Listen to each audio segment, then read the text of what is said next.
안녕하십니까. 전라남도 농업기술원 원예연구소 스마트 농업 연구팀에서 재직 중인 농업연구사 정수호라고 합니다. 제가 발표드릴 내용은 인공지능, 그 중에서 이제 영상 분석 기술의 농업 분야 적용 사례와 제가 지금 수행하고 있는 연구 현황에 대해서 소개를 해드리겠습니다. 목차는 세 가지 목차로 준비를 했는데요. 첫 번째는 농업에서 인공지능 기술 적용 필요성, 그리고 두 번째는 인공지능 기술 적용 사례, 그리고 세 번째는 현재 수행하고 있는 인공지능 중에서 영상 기술을 이용한 연구 추진 현황에 대해서 소개를 해드리겠습니다. 먼저 농업에서 인공지능 기술 적용 필요성입니다. 스마트 농업 빅데이터 분석 프로세스를 그림에서 보시는 바와 같이 볼 수 있는데요. 크게 세 가지로 이제 구분이 되어 있습니다. 첫 번째는 데이터 수집 및 저장, 그리고 두 번째는 상관 분석이나 회귀 분석 등 통계 분석, 그리고 세 번째는 생산성과 관련된 환경 정보나 생육 요인을 이제 도출하는 부분입니다. 시설 원예를 중심으로 데이터를 수집한다고 했을 때 획득을 할 수 있는 데이터는 온실 기준으로 온실 외부의 데이터, 온도와 습도, 강수량, 일사량 등이 있을 수 있고요. 그리고 온실 내부 데이터는 마찬가지로 온도와 습도, 그리고 이슬점, 그리고 수경 재배를 진행을 한다면 양액 데이터, 토경 재배를 한다면 토양의 함수율 데이터 등이 있을 수 있습니다. 그리고 제어 데이터 같은 경우는 온실 내에서 운영되고 있는 제어기, 즉 냉난방기를 말할 수 있고요. 그리고 측창이나 천창의 이제 개폐율이나 온오프 그런 정보를 말하고 있습니다. 스마트 농업 빅데이터 분석에서 가장 중요한 부분이라고 할 수 있는 생육 데이터를 수집하는 방법으로는 그림에서 보시는 바와 같이 전문적인 생육 조사자가 이제 직접 온실을 방문을 해서 대상 작물이 이제 성장하고 있는 과정을 줄자나 이제 캘리퍼스를 사용을 해서 직접 측정을 하고 기록을 해서 데이터를 분석하기 위해 PC에 입력하는 그러한 과정으로 볼 수 있습니다. 그리고 생산량 데이터 같은 경우는 수확 후에 이제 과실의 품질, 즉 이제 과중이나 당도 등을 말할 수 있습니다. 이러한 데이터들을 이제 상관성 분석이나 회귀 분석 등을 통한 통계 분석을 진행을 하는데요. 상관성 분석 같은 경우는 이제 환경과 관련 있는 생육이나 환경과 관련 있는 생산량 그런 상관성을 찾고 생육하고 연관되어 있는 생육 지표, 예를 들어서 작물이 성장을 할 때 온도가 영향을 준다, 습도가 영향을 준다, 이런 것들을 이제 찾는 데 이제 중점을 두고 있고요. 회귀 분석 같은 경우는 이제 생산성을 중심으로 이야기를 해본다면 이제 생산량에 영향을 미치는 유효 환경 요인 도출, 예를 들어서 일사량을 어떻게 조절을 해야 생산성이 극대화된다, 아니면 적산 온도가 어느 정도 돼야지 수확에 도달한다, 이런 것을 도출을 해서 결국은 이제 농가에서는 재배를 할 때 어떻게 온실 환경을 제어를 한다면 최적의 생산량을 뽑아낼 수 있을까 하는 의사 결정을 지원하는 데 목적이 있고 이러한 연구는 많이 수행이 되고 있습니다. 그러나 이제 몇 가지 애로사항이 있는데 그 중에서 대표적인 애로사항은 데이터 수집 및 저장 분야에서 생육 데이터를 수집하는 분야입니다. 앞서 말씀드린 것과 같이 생육 데이터 같은 경우는 전문적인 생육 조사자에 의해서 수집이 되는데요. 표준화되어 있는 생육 조사 기준이 있더라도 이제 조사자마다 이제 사람이 직접 가서 조사를 하기 때문에 조사자마다 줄자를 잡는 방법이라던가 캘리퍼스를 누르는 압력 등이 달라서 이제 센티미터나 밀리미터 단위까지 이어지는 그 농업에서의 생장 모델을 구현을 할 때 큰 오차가 있을 수 있습니다. 그래서 이러한 오차를 줄이기 위해서는 현재 인공지능 기술이나 영상 분석 기술을 사용을 해서 이제 객관적인 데이터를 측정을 하기 위해 사진을 찍어서 영상을 이제 비정형 데이터를 정형 데이터로 수치화하는 연구들이 많이 수행이 되고 있습니다. 오늘은 이러한 데이터를 활용할 수 있는 방법이나 기술에 대한 사례와 연구 현황을 중심으로 소개를 해드리겠습니다. 두 번째, 농업에서 인공지능 기술 적용 사례입니다. 작물이 환경 변화에 따라 보여주는 형태적인 정보나 다양한 영상 정보를 획득하여 생육 상태를 판단하고 예측하는 방법을 국내에서는 식물체 표현형 분석이라고 합니다. 식물체 표현형 분석을 할 수 있는 센서들은 여러 가지 센서가 있는데요. 첫 번째로 아래 보이시는 표와 같이 다분광 카메라나 초분광 카메라를 사용을 해서 얻을 수 있는 파장 이미지, 그리고 레이저 센서나 뎁스 센서, 주파수 센서, 초음파 센서를 활용한 형태적인 이미지, 그리고 적외선 센서나 열화상 센서를 활용한 열화상 이미지를 획득을 할 수 있고, 이러한 비정형 데이터를 영상 분석을 통해서 오른쪽 표와 같이 다양한 이제 정형 데이터로 표현을 해서 영상 분석이나 농업 분야에 많이 적용을 하고 있습니다. 오른쪽에서 동영상을 하나를 볼 텐데요. 이 동영상 같은 경우는 이제 독일의 넷만텍이라는 회사에서 개발한 연구 시설인데요. 이러한 시설에서는 그 다양한 배경 조건을 가지고 챔버를 컨베이어 벨트를 타고 이동을 하면서 벼가 이제 성장하는 과정을 촬영을 합니다. 근데 이때 사용된 카메라는 하이퍼 스펙트럴 카메라가 될 수도 있고, 챔버를 옮기면서 다양한 이제 형태적인 이미지를 측정할 수 있는 카메라가 있을 수도 있습니다. 이러한 분석을 통해서 영상 분석 과정 중에서는 벼가 이제 단위 시간 동안 얼마나 성장을 했는지 생장량을 이제 이렇게 보시는 바와 같이 이제 그래프로 표현을 할 수 있고, 이러한 수치 정보 데이터를 바탕으로 최적의 생산 모델을 결정을 할 수 있습니다. 하지만 그 컨베이어 벨트를 타고 식물체를 이동시키는 과정 중에서 식물체에 무리를 줄 수도 있고, 현실적인 시각으로 봤을 때는, 농업을 전문적으로 하는 사람들의 현실적인 시각으로 봤을 때는 이러한 방식보다는 사람이 직접 가서 사진을 찍어서 와서 컴퓨터에서 분석하는 방법이 조금 더 현실적이라고 할 수 있겠죠. 다음은 이제 토마토 숫기 판별 모델인데요.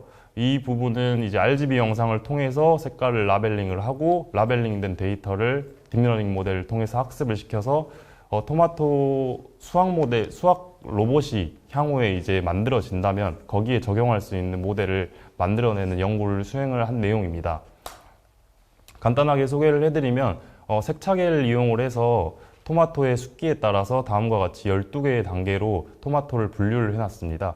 그리고 전문가에 의해서 6단계 이상이 될 때는 수확이 가능한 토마토라고 판단을 해서 그 6단계 이상의 데이터들을 따로 라벨링을 하고 6단계 이하 데이터를 따로 라벨링을 해서 향후에 수학 로봇이 이제 적용이 된다고 했을 때 로봇에 입력을 하면 로봇은 5단계 이하는 수학을 안 하고 6단계 이상이 됐을 때 수학을 할 수 있도록 설계가 가능하도록 소프트웨어 기술을 개발을 할 수 있습니다.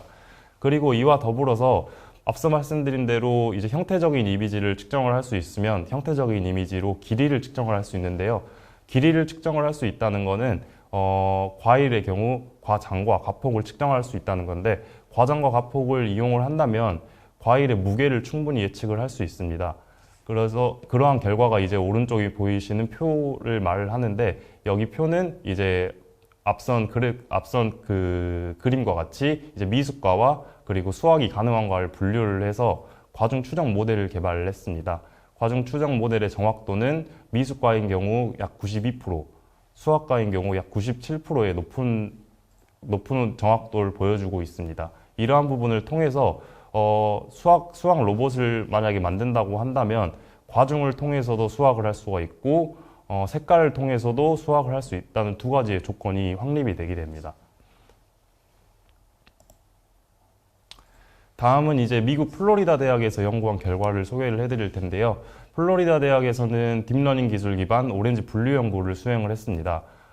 그림에서 보시는 바와 같이 이제 신선한 오렌지, 그리고 HLB 녹화병, 한국말로 이제 녹화병의 피해를 입은 오렌지, 그리고 응애 피해를 입은 오렌지, 풍해 피해를 입은 오렌지로 이렇게 네 가지의 분류를 하고, 그리고 각각 이제 1000장의 이미지를 수집을 해서 딥러닝 모델을 통해서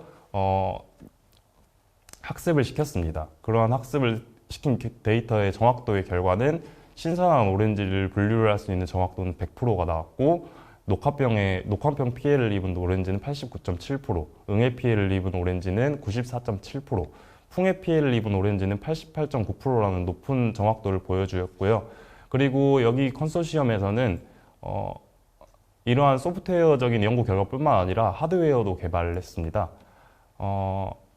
왼쪽에서 보시는 그림은 이제 RGB 형태의 특징을 이용해 가지고 데이터를 분류를 하는 거기 때문에 배경 조건을 고정으로 두고 컨베이어 벨트를 타고 이동하는 오렌지를 오렌지를 촬영하기 위해서 근거리에서 30cm 거리를 고정을 시키고 RGB 카메라를 사용을 해서 그 오픈CV 기술을 사용을 해서 오렌지를 분류하는 그런 정확도 검증을 진행을 했습니다. 동영상에서 보시는 것처럼 컨베이어 벨트를 타고 이동하는 오렌지를 이제 오픈CV를 이용을 해서 인식을 하는 결과를 보여주고 있는데요. 연구 결과에 따르면은 초당 약 5.4개까지 오렌지를 분류를 할 수 있다고 하는 결과를 보여주고 있습니다. 다음으로 넘어가겠습니다. 앞서 말씀드린 내용들은 RGB 영상의 특징을 이용해 가지고 작물을 분류를 하고 분류된 결과 데이터를 사용자가 육안으로 확인할 수 있도록 이제 보여주는 결과를 도출을 했다면 분광 영상 기반 생육 진단 연구 같은 경우는 인간이 눈으로 확인이 불가능한 영역, 즉 인간이 눈으로 확인이 불가능한 파장이나 밴드를 연산을 통해서 이미지를 분석하는 그러한 기술을 말합니다. 분광 영상은 촬영된 이미지의 분광 축에 해당하는 데이터를 활용을 해서 대상물을 분석하는 방법이고요. 단순하게 이미지를 비교를 하거나 아니면 파장이나 밴드를 연산을 하거나 아니면 관심 영역을 찾아서 분류를 하는 등 다양한 알고리즘을 이용한 이미지 분석 분야에서 많이 활용이 되고 있습니다. 다만 단점으로는 좀 고가의 장비라는 것이 단점입니다. 대표적인 사례 몇 가지를 소개를 해드릴 텐데요. 첫 번째로 이제 팜 매핑이라고 해서 드론에 초분광 카메라를 부착을 해서 농장을 촬영을 한다고 했을 때 가운데 그림에서 보시는 바와 같이 본인이 심은 농작물이 아닌 다른 식물이 심어져 있거나 잡초를 인식을 해서 그 위치를 알려주는 그러한 기술입니다. 이러한 기술에서 필요한 알고리즘은 첫 번째로 이제 본인이 정식을 한 대상 작목의 파장 이미지가 필요하고 생육 단계별로 이미지를 수집을 해서 그 파장대에 그 농작물을 인식을 시키고 그 농작물의 색깔을 입힙니다. 그리고 그 농작물이 아닌 다른 작물을 이제 다른 색깔을 입혀서 드론으로 촬영을 하면 다음과 같은 이미지를 얻을 수 있습니다. 그래서 농장주는 잡초를 찾아내거나 아니면은 이종 농작물을 식별을 해서 대처를 할 수 있는 정보를 제공해 줄 수 있습니다. 아래도 마찬가지로 바이오매스 매핑이라고 해서 초분광 영상을 통해서 촬영을 하면 다들 아시겠지만 식생지수 분석을 진행을 할 수 있습니다. 그러한 식생지수는 농작물의 상태를 이제 색깔로 이제 표현을 할 수가 있는데요. 색깔로 표현을 하다 보면은 농작물이 잘 크는 수확기에 다다른 작목과 아니면 생육 초기에, 중기에 따른 그 작목들이 이제 색깔이 다 달라지기 때문에 살충제를 살포를 했을 때, 이제 농약을 살포를 했을 때 농작물이 호전된 상태를 그림에서 보시는 바와 같이 표현을 할 수 있다는 연구 결과가 나와 있습니다. 다음은 이제 병해충 모니터링에 대한 연구인데요. 병해충 모니터링 같은 경우도 앞서 말씀드린 방식과 같이 이제 드론에 부착을 하여 촬영된 결과고 특정 병해충을 학습을 시켜서 드론으로 촬영을 해서 정상적인 작물이 아닌 병해충 작물을 이제 카운팅을 하고 해당 위치를 파악을 하면 농장주는 이제 농약의 사용량을 줄일 수 있고 노력 또한 줄일 수 있다는 장점이 있습니다. 이러한 연구들이 대표적인 초분광 영상을 이용한 농업 분야 적용 사례입니다. 국내에서도 이런 분광 영상을 이용을 해서 다양한 생육진단 연구가 진행이 되고 있는데요.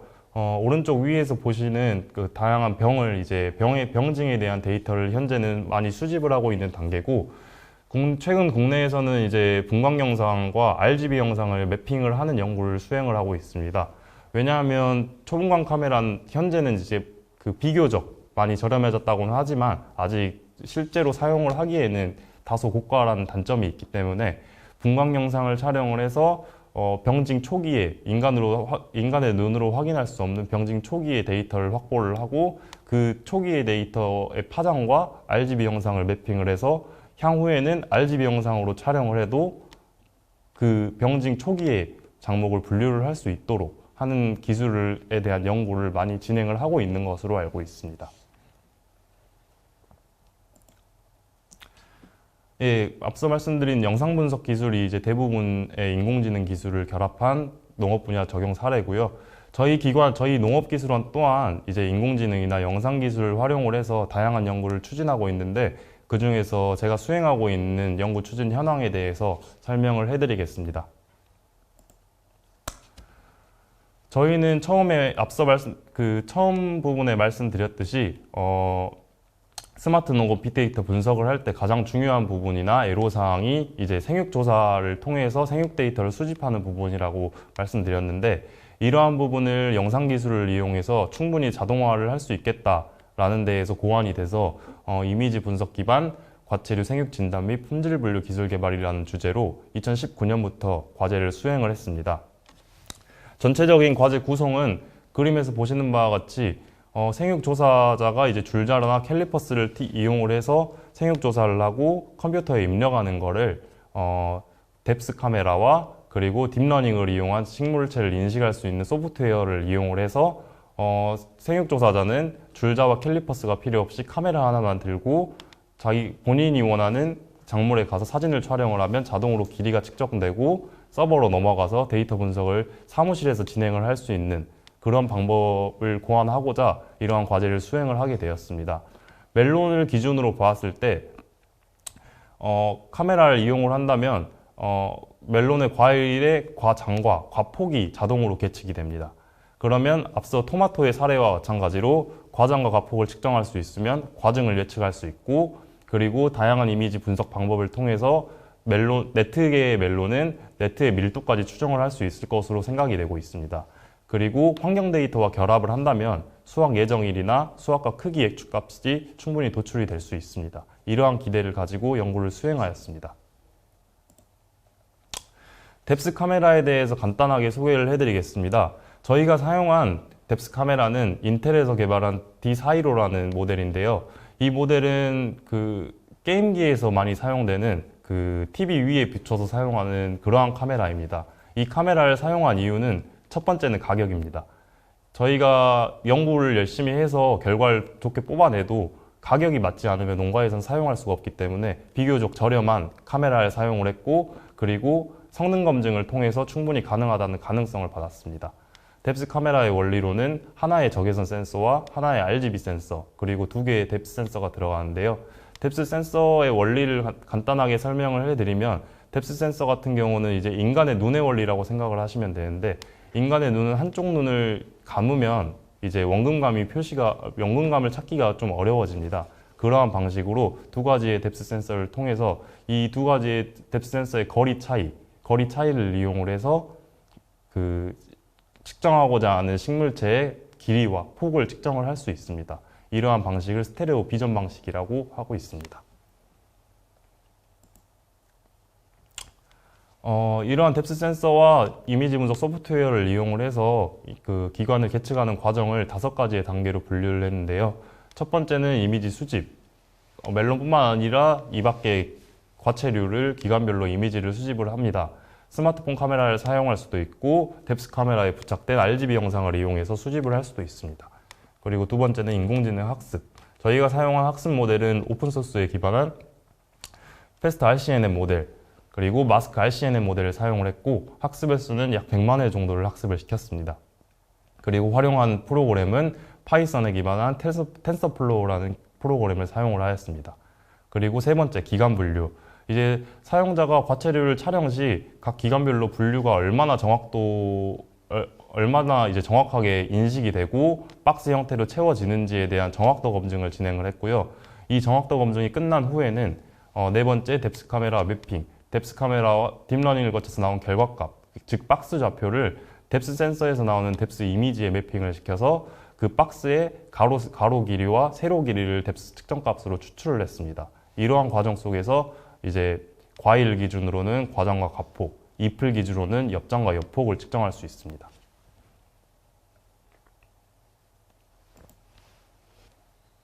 이미지 수집 방법에 대해서 간단하게 소개해드리겠습니다. 촬영 방법은 이제 수집할 기간별로 이제 최소 30cm, 최대 1m에서 주 1회에서 2회 정도 촬영을 했고요.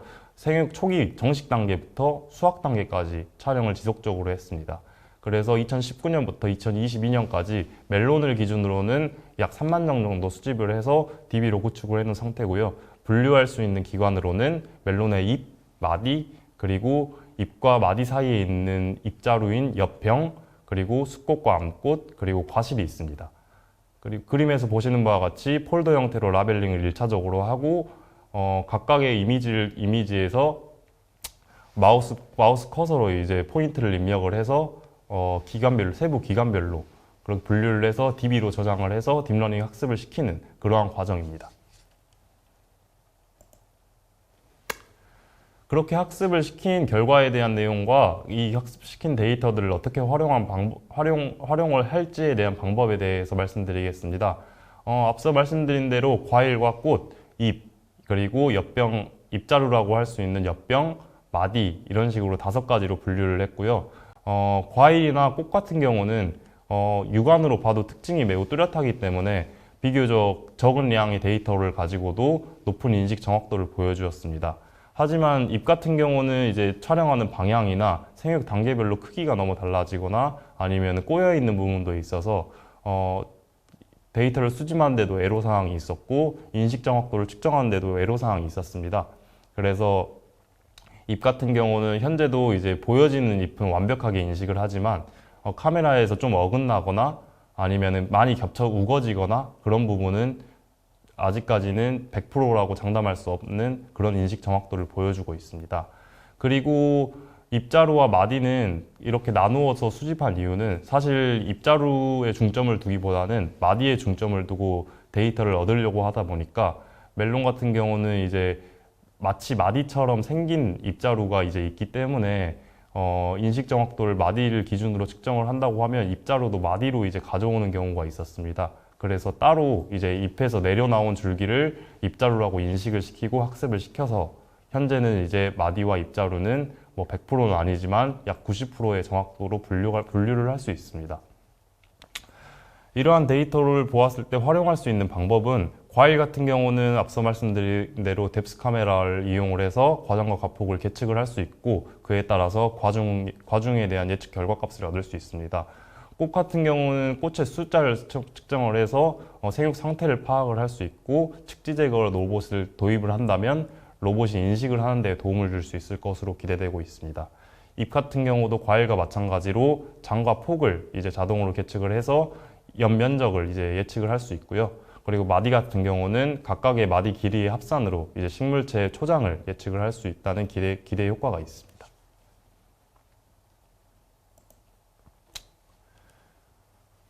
저렇게 학습시킨 데이터를 기반으로 하드웨어를 개발하기 전에 우선적으로 이제 그 프로그램을 전문적으로 하는 산업체와 공동 연구를 수행을 하면서 시스템을 설계를 했는데요.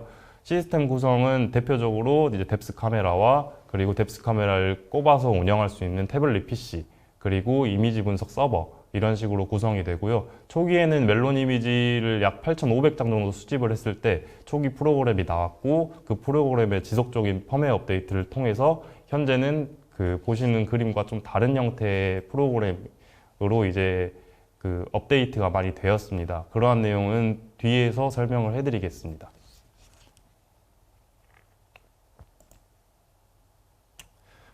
프로그램을 개발하고 태블릿 PC에 부착을 해서 실질적으로 생육조사를 그 카메라로 진행을 해 보았는데요.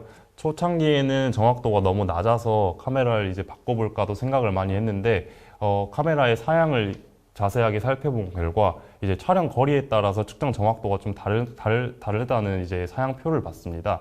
그래서 이제 촬영 거리를 이제 50cm, 60, 80cm로 나눠서 이제 적정하게 가장 정확하게 이제 촬영할 수 있는 적정 촬영 거리를 이제 기준점을 구명을 하는 연구를 수행을 했고요.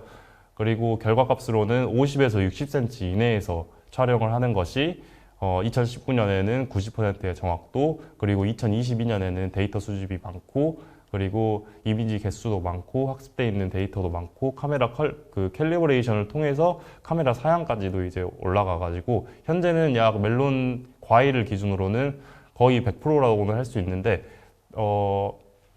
사실 줄자로 재는 것보다 카메라로 재는 게 더 정확하다고 저희는 판단을 자체적으로 하고 있습니다. 그래서 그런 오차가 있기 때문에 95%의 확률이라는 정확도를 표시를 하고 있습니다.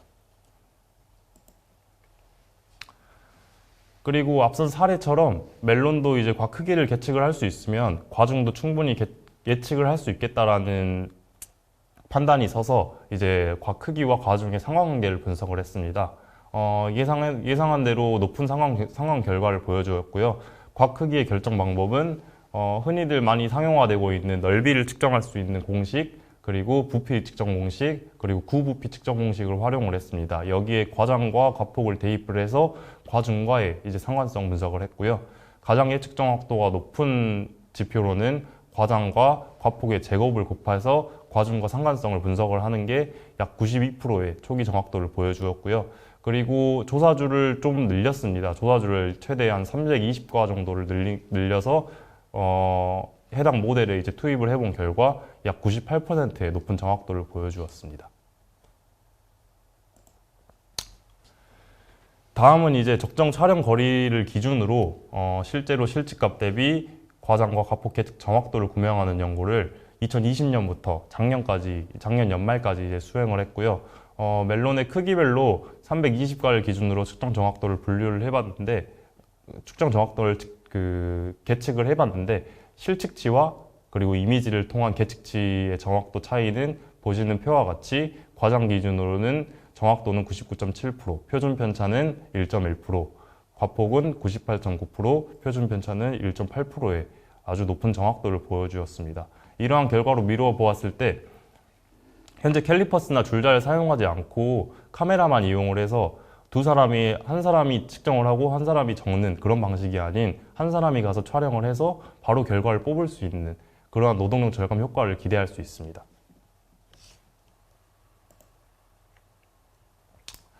그리고 현재 상용화되진 않았지만 현재 연구 마무리 단계에 있는 저희가 개발한 과체류 생육 측정 프로그램에 대해서 소개를 해드리겠습니다. 첫 번째로 카메라를 시행을 시키면은 다음과 같은 화면이 표출이 되고, 그리고 사용자는 이제 온실 코드나 자기가 본인이 촬영하고자 하는 작물에 코드를 입력을 합니다. 그리고 그 대상 작물의 위치로 찾아가서 촬영 거리에 맞춰가지고 촬영을 할 수 있습니다. 이때 뎁스 센서의 원리로 실시간으로 이제 화면에 촬영 거리가 표출이 되기 때문에 사용자는 이제 50에서 60cm를 기준으로 촬영을 할 수 있고요. 그리고 세 번째로는 촬영 스케줄 설정이 있는데, 촬영 스케줄 설정 같은 경우는 사람이 이제 직접 가서 촬영을 하는 게 아닌 시계열 데이터를 주기적으로 수집을 해보고 싶다고 했을 때 삼각대 같은 걸 설치를 해서 고정적으로 촬영을 했을 때 오전에 한번 촬영을 해라, 오전에 2번 촬영을 해라, 오후에 한번, 오전에 한번 촬영을 해라, 그런 식으로 입력할 수 있도록 스케줄 설정창을 구성을 해놨습니다. 그리고 로드 이미지 같은 경우는 촬영을 한다고 했을 때 대상 작물에 가면은 아무래도 사람이 촬영을 하다 보니까 엊그제 왔던 대상 작물이랑 오늘 촬영한 작물의 그 촬영 방향이나 각도가 달라질 수도 있습니다. 그러한 부분을 방지하기 위해서 로드 이미지를 배경 조건으로 띄워놔서 잔상을 통해서 적절한 촬영 위치를 확인할 수 있게끔 그런 식으로 표시를 해놨습니다. 그리고 마지막으로 카메라 제어 부분은 카메라를 끄고 킬 수 있는 부분, 그리고 촬영하고 저장할 수 있는 부분으로 구성을 해놨습니다. 이렇게 촬영이 끝나면 데이터 분석 화면으로 넘어가게 되는데요. 데이터 분석은 크게 보면은 이제 자동으로 계측을 하는 부분과 수동으로 계측을 하는 부분이 있습니다. 위에서 보이시는 DL이라고 적혀져 있는 게 딥러닝이라는 기관 자동 인식 부분인데, 이 버튼을 클릭을 하면 사용자는 이제 과장과 과폭을 자동으로 이제 그림상에서, 사진상에서 이제 박스 형태로 쳐지고 가로줄과 세로줄이 자동으로 그어지게 됩니다. 그리고 가로줄과 세로줄을 과장과 과폭으로 인식을 하고 자동으로 데이터를 수집을 할 수 있습니다. 이러한 부분은 이제 딥러닝 학습을 통해서 카메라가 이게 멜론의 과일이다, 멜론의 잎이다라는 걸 충분히 학습을 했기 때문에 이러한 결과를 도출을 할 수 있는 부분이고요. 옆에 보이시는 박스 같은 부분은 수동으로 계측을 할 수 있는 부분입니다.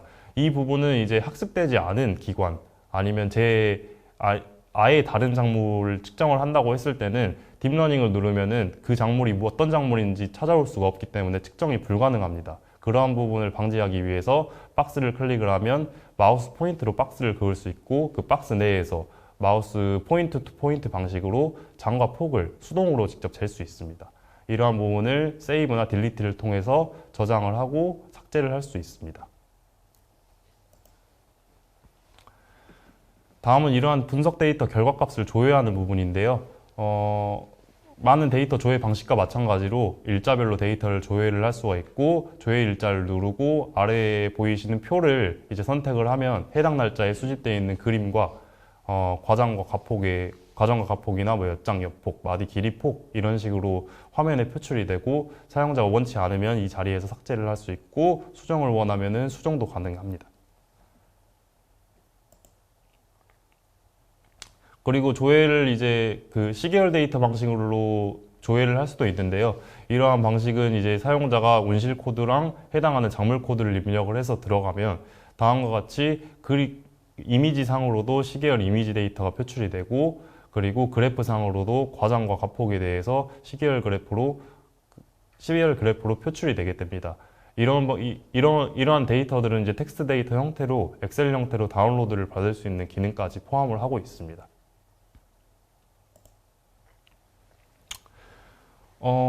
앞서 보여드린 그림들은 거의 멜론 위주의 멜론의 과일에 대한 그림이었는데요. 사실 멜론뿐만 아니라 저희가 다양한 장목에서 이미지 학습을 현재 진행을 하고 있고, 계측된 결과를 검증을 하고 있는 단계입니다. 그 중에서 이제 대표적인 장목이 멜론이었고, 멜론을 기준으로 현재는 파프리카나 완숙 토마토, 딸기, 그리고 오이 또한 이미지 데이터를 수집을 하고 학습을 통해서 자동 계측이 가능할 수 있도록 딥러닝 모델을 통해서 학습을 시키고 있고, 계측치와 실제 조사하는 것의 정확도를 이제 구명을 하고 있습니다. 그림은 이제 첫 번째 왼쪽 위 그림이 이제 파프리카 잎이고요. 오른쪽 위는 오이고요. 그리고 가운데는 딸기입니다. 파프리카 잎 같은 경우는 잎을 이제 잎장과 잎폭을 측정을 한다고 했을 때 직선거리보다는 연맥을 따라가서 엽장을 측정하는 것이 더 정확하겠다라는 그런 협의 결과가 나와서 연맥을 인식을 시켰습니다. 연맥을 인식을 시키고 연맥을 따라서 자동으로 계측을 할 수 있는 알고리즘을 현재 테스트를 하고 검증을 하고 있는 상황이고요. 오이도 마찬가지로 오이 과일을 측정한다고 했을 때 오이가 일직선상이 아니기 때문에 휘어진 정도를 가로 대비 세로로 이제 추적을 해서 중앙값을 찾아서 기울기를 통해서 이제 그 휨 모양으로 이제 과장을 측정할 수 있는 방법을 고안을 해내고, 그리고 이러한 결과를 검증을 하는 단계입니다. 딸기 같은 경우는 현재 데이터가 한 1000장 정도밖에 수집은 되지 않았지만 잎의 형태나 과일의 형태가 특징이 분명하기 때문에 테스트를 해본 결과 비교적 높은 결과값을 얻었고, 지속적으로 이제 딸기 작기에 맞춰서 생육 단계별로 이미지를 수집을 해서 이러한 프로그램에 심어서 결과를 도출해낼 생각입니다.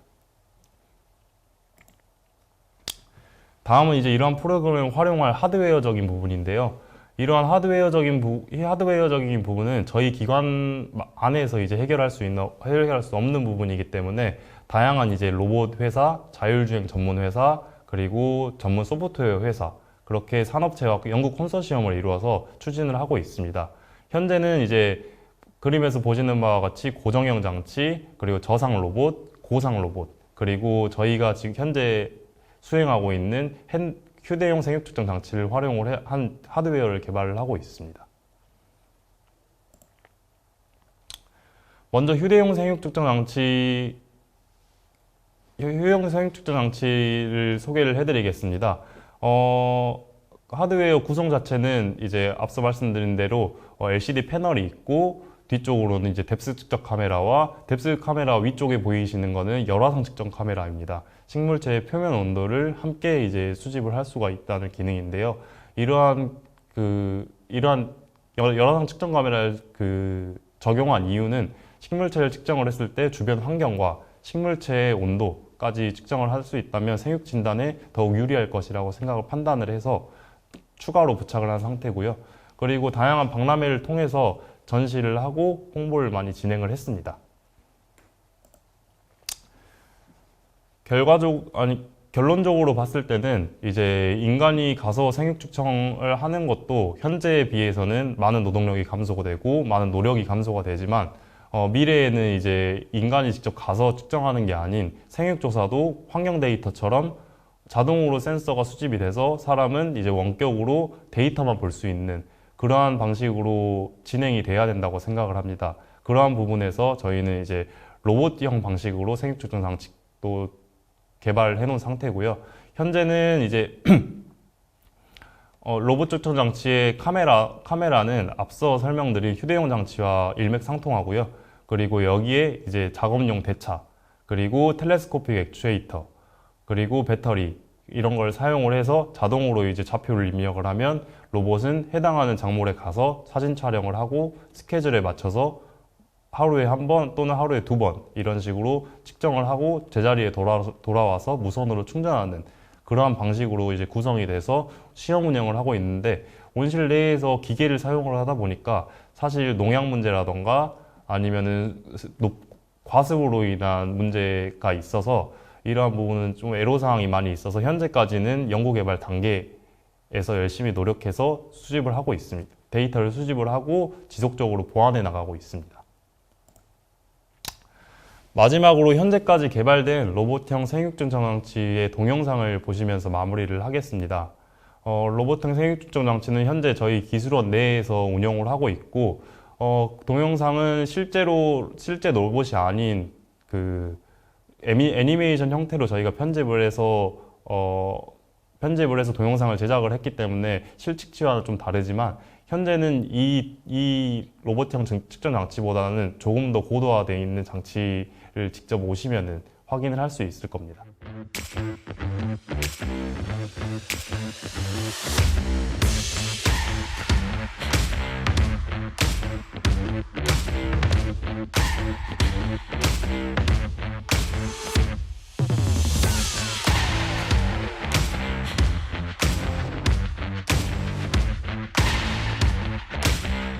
앞서 설명드린 대로 로봇형 장치는 그 로봇 팔과 그리고 텔레스코픽 그리고 운영 컴퓨터 그리고 배터리 그리고 아래쪽에선 충돌 방지 센서로 이제 구성이 되어 있고요. 그리고 여기에서 프로그램은 앞서 설명드린 프로그램이 인식이 되어 있습니다. 2019년에 개발된 로봇이기 때문에 초창기에 토마토와 멜론을 중심으로 이제 이미지를 수집을 했고요. 실증 또한 이제 멜론 온실에서 실증을 진행을 했습니다. 온실 내에 온실 난방 파이프를 이용을 해서 로봇이 이동하는 방식이고요. 사용자의 지동된 좌표에 맞춰서 텔레스코픽을 움직이면서 저상이나 고상에 있는 작물을 이제 인식을 하고 촬영을 하고 다시 돌아오는 방식입니다.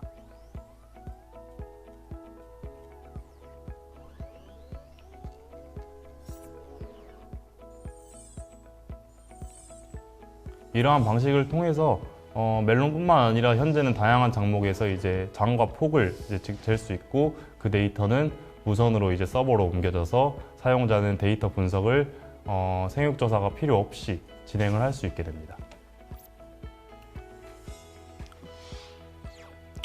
이러한 데이터가 축적을 한다면 향후에 인력에 의존하지 않고 데이터를 이제 원격으로 수집을 통해서 최고의 이제 생산성에 있는 대상 작물을 제어 방법을 측정을 할 수 있고 생육 데이터를 얻을 수 있습니다.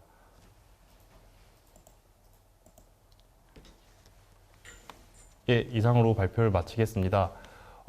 제가 생각하기에는 스마트 농업이나 디지털 농업이라는 것은 농업을 전문적으로 할 수 있는 기관만 할 수 있는 것이 아니라 농업과 전혀 관련이 없는 제가 앞서 설명드린 대로 로봇에 관련된 기관이라던가 아니면 컴퓨터를 전문적으로 다룰 수 있는 기관의 협력이 필요하다고 생각을 합니다. 이러한 결과로 저희도 연구를 수행을 하고 있고 그에 따른 연구 결과를 도출을 하고 있습니다. 앞으로도 이제 농업도 이제 노동력 절감이나 아니면은 지속 가능성에 대한 문제 때문에 농업도 이제 점차적으로 IT화 돼갈 것으로 이제 알고 있는데 그러한 부분을 통해서는 농업 자체 재배를 전문적으로 하거나 육족을 전문적으로 하고 있는 인력도 필요하지만 그런 인력뿐만 아니라 IT를 전문적으로 하거나 아니면 로봇을 연구를 하거나 아니면 제3의 연구를 하는 사람들과 융복합을 통해서 해야 된다고 생각을 하고 있습니다. 이러한 부분으로 이제 농업의 지속 가능성과 그리고 4차 산업혁명 기술을 이용을 해서 농업이 살아남을 수 있는 방법이라고 생각을 합니다. 예, 이상으로 발표를 마치겠습니다.